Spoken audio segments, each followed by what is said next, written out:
भाई सुनो सुनो, एक पते की बात सुनो।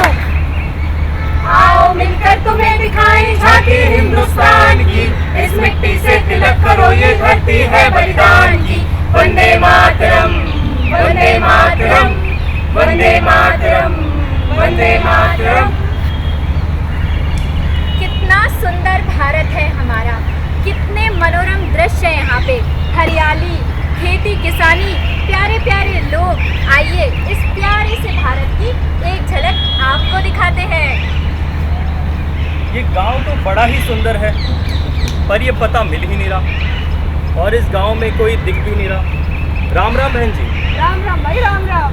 अरे आप इधर ही रहते हैं? हाँ भाई। मुझे पूछना था सड़क किधर जाती है? भैया सड़क तक कितना जाम है, यहाँ से आगे रहेगी तो बता तुम्हें किधर जाना है। अरे मुझे दरअसल एक सरकारी दफ्तर जाना था, तो वहाँ का पता मुझे पूछना था। कौन सा दफ्तर ढूंढ रहा है भाई? ये वाला दफ्तर है। अच्छा यो भैया गजा के बाहर मुड़ जाइए, दो मकान छोड़ के जो दिखा दफ्तर वो है। ये तो बड़ा पास है। हाँ भाई। बहुत बहुत धन्यवाद आपका। और ठीक है, काम के खाते में उड़े। काम तो बड़ा ही जरूरी था, ये बड़े साहब से हस्ताक्षर कराने थे। अगर हस्ताक्षर हो जाते तो मेरा काम बन जाता। अच्छा भाई, वो साहब सुना बहुत ही नेक इंसान है, बन जाएगा तेरा काम। अब आपने बता ही दिया, बड़े साहब इतने नेक इंसान हैं, तो मैं आशा करता हूँ मेरा काम बन ही जाएगा। हाँ भाई। राम राम बहन जी। राम राम भाई। हर कर्म अपना करेंगे, है वतन तेरे, दिया है जान तेरे, है वतन तेरे लिए, दिया है जान तेरे, है वतन तेरे लिए। तो देखा आपने, आज़ादी के बाद हमारा भारत कितना सुंदर था, और यहाँ के हम भारतवासी, हम समर्पित हो चुके थे हमारे देश के लिए। ईमान हमारा धर्म और कर्म बन गया था। यहाँ पर किसी चीज़ की कोई भी कमी नहीं थी। किसी चीज की कोई कमी नहीं थी भैया। हाँ भैया, किसी चीज़ की कोई कमी नहीं थी। साफ वायु, भोजन, पानी, हरियाली और स्वच्छता के साथ साथ स्वच्छ आचरण, यानी कि दूर दूर तक कहीं कोई भ्रष्टाचार नहीं। सब एक दूसरे की मदद करना चाहते थे। फिर क्या हुआ? फिर जब सभी सुविधाएं मिल गई तो आदमी की नीयत डोल गई और हो गई गड़बड़। उसके बाद क्या कुछ हुआ, आइए आपको दिखाते हैं इस दृश्य में।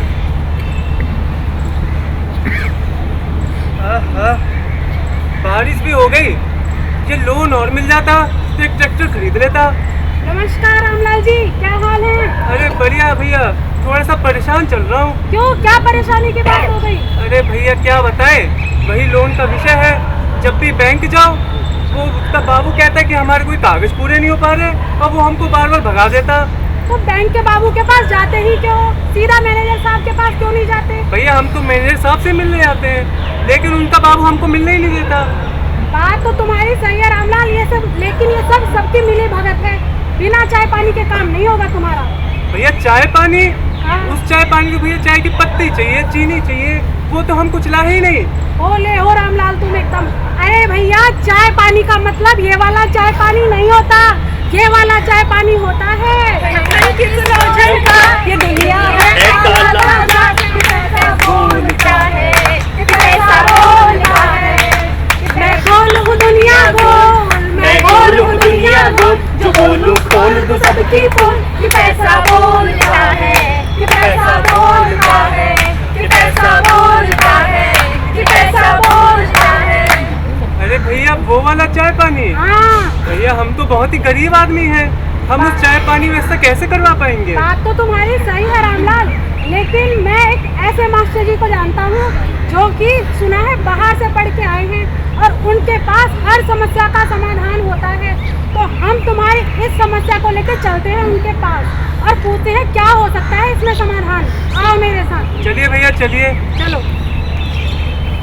नमस्कार मास्टर जी, क्या हाल है? अरे नमस्कार शामलाल जी, बस सब बढ़िया। आज इधर कैसे आना है? अरे ये मिलिए रामलाल जी से। मास्टर जी नमस्कार। नमस्कार रामलाल जी। ये रामलाल जी हैं और ये किसान हैं, इनको चाहिए बैंक से लोन, क्योंकि इनको खरीदना है ट्रैक्टर। लेकिन जो बैंक का बाबू है ना, वो हमेशा इनको परेशान करता है। कभी बोलता है ये कागज पूरा नहीं है, कभी बोलता है वो कागज पूरा नहीं है, कभी बोलता है वो साहब पूरे जहाँ में बैठे नहीं है। तो आपको लोन लेने में बहुत ही दिक्कत हो रही है। जी मास्टर जी। तो अभी तक आपने इसके लिए क्या क्या करा, बताइए जरा। मास्टर जी, हम तो जब भी बैंक जाते हैं तो बैंक का बाबू कहते हैं कि हमारे कागज पूरे नहीं हो पा रहे और वो हमको बार बार बैंक से भगा देता है। तो कागज हैं आपके पास? भैया हम तो कागज साथ में लेके चला चला। दिखाइए।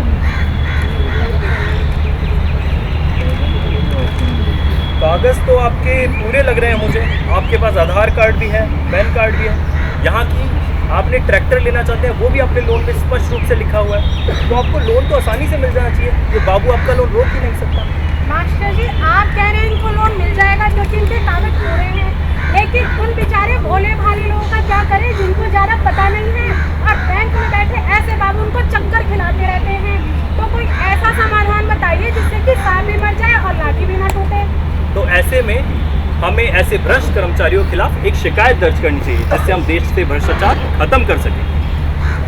तो यहाँ तक बात जब पहुँची तो आप सबको पता है कि भ्रष्टाचार हो रहा है और ये भी पता है कि ऐसे भ्रष्ट लोग जगह जगह पाए जाते हैं, लेकिन नहीं पता है तो वो ये कि कैसे करें इसकी शिकायत। तो आइए आपको बता देते हैं इसका प्रावधान और समझाते हैं कि कैसे कर सकते हैं आप शिकायत।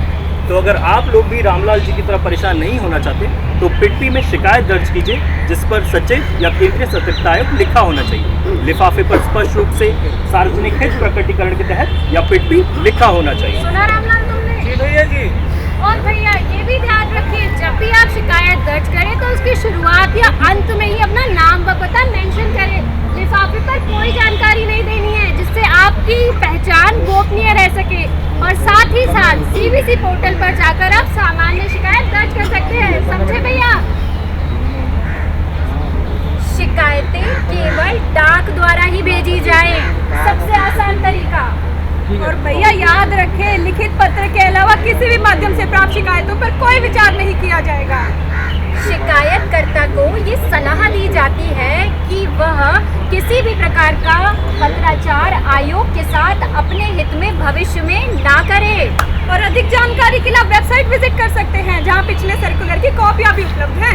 इसके साथ ही शिकायतकर्ता को उसकी शिकायत की कोई भी रिसिप्ट यानी पावती नहीं दी जाएगी। समझे रामलाल? जी भैया जी।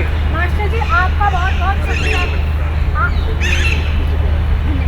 आपका बहुत बहुत धन्यवाद इतनी महत्वपूर्ण जानकारी के लिए। जी बिल्कुल, लेकिन इसके लिए एक दंड भी है, तो मैं उस दंड के बारे में बताना चाहूँगा। दंडनीय पाए जाने पर 3 से 5 वर्ष की सज़ा और व्यावसायिक संस्थाओं के लिए 3 से सिर्फ जुर्माना और उससे जुड़े भ्रष्ट कर्मचारियों के लिए 3 से 7 साल की सज़ा, जिसे बढ़ाया भी जा सकता है। धन्यवाद धन्यवाद, आपने बहुत अच्छा करा। रामलाल जी को सही वक्त पे लेकर आ गए। मास्टर जी आपका बहुत बहुत धन्यवाद। बस बस रामलाल जी। आपने मेरी एक जोड़ी चप्पल घिसने से बचा ली। तो देखा आपने कैसे भ्रष्टाचार जैसे इतने खतरनाक रोग को मिटाया जा सकता है।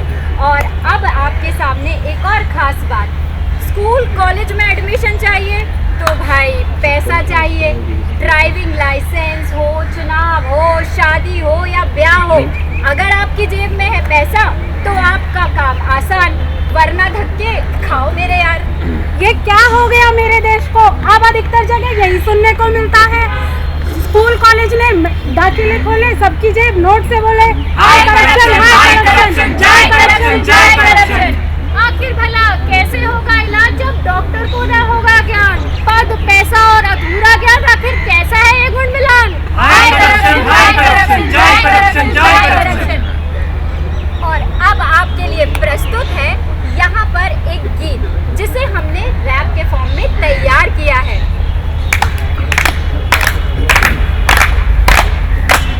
भ्रष्टाचार बन गया है देश का फैशन, प्यार से चला है ऑफिस हो या स्टेशन। ऑफिस हो या स्टेशन, ये सब जगह फिक्स, ईमानदारी से लेकर रिश्वत फिर काहे का रिस्क। न डर, न डर, न कोई रिएक्शन, आ जाती है रिश्वत, फिर काहे का टेंशन। कह दो नो, नेवर नो ऑप्शन, जाओ यहाँ से, अब से नो करप्शन। ईमान से बनो ईमानदार, सतर्कता बरतो और रहो सावधान। CBC लिया है उपहार निराला, पेटी में भेजो शिकायत, छिपा रहेगा नाम तुम्हारा। देश है हमारा, ईमान है हमारा, भ्रष्टाचार को घर से अब है मिटाना।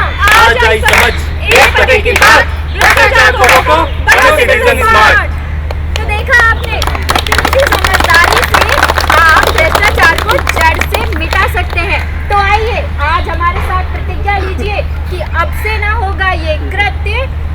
देंगे ना देंगे रिश्वत कभी भी, कहे कोई भी हमसे काम। देश के लिए अगर जीना है तो बनना है ईमानदार। जय